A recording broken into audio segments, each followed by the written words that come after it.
So, andito tayo sa Pasita Complex. Meron tayong bagong foreclosed house and lot. Yung details po nito ilalagay ko na lang dito sa video. Okay, paki-check na lang po. So, dating price po nito is 8 million. Ngayon, around 6.5 million. And for bidding po siya.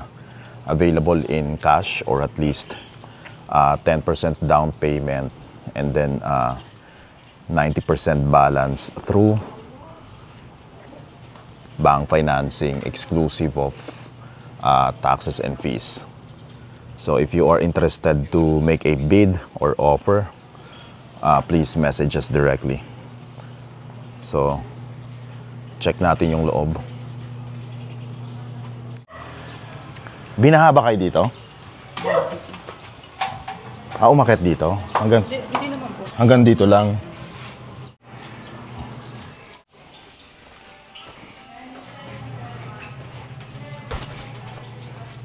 Inside ang property. Pwedeng ikutan, kuya? Sige po, wala namang kanina. Walang aso dito? Wala po. Approximately 200 square meters. Ang laki ng pusa. Yan, ayun na yung dulo, sir. Ayan yung dulo.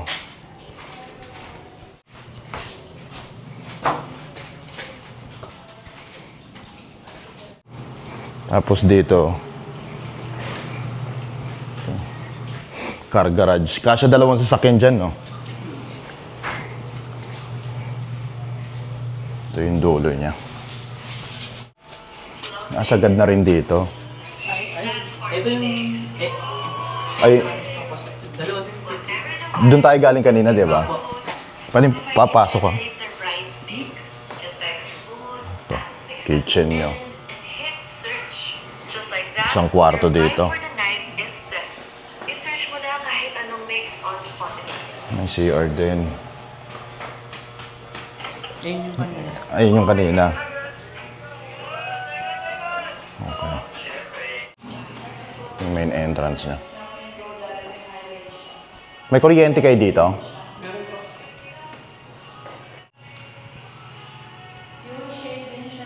Double height ceiling. Ito yung kitchen. Doon tayo.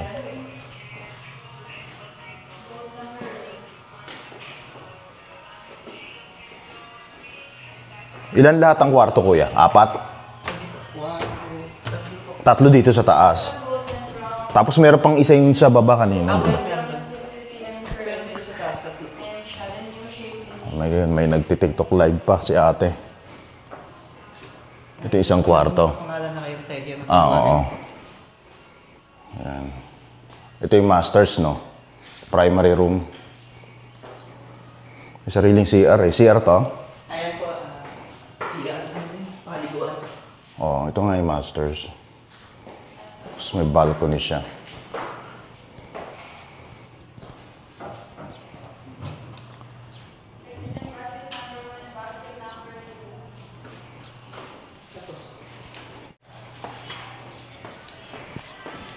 Basket number 1 and basket number 2. Ito yung common bathroom. Tapos wala na to, sir. Wala na to. Wala po tangke. Okay. Ito kwarto din to.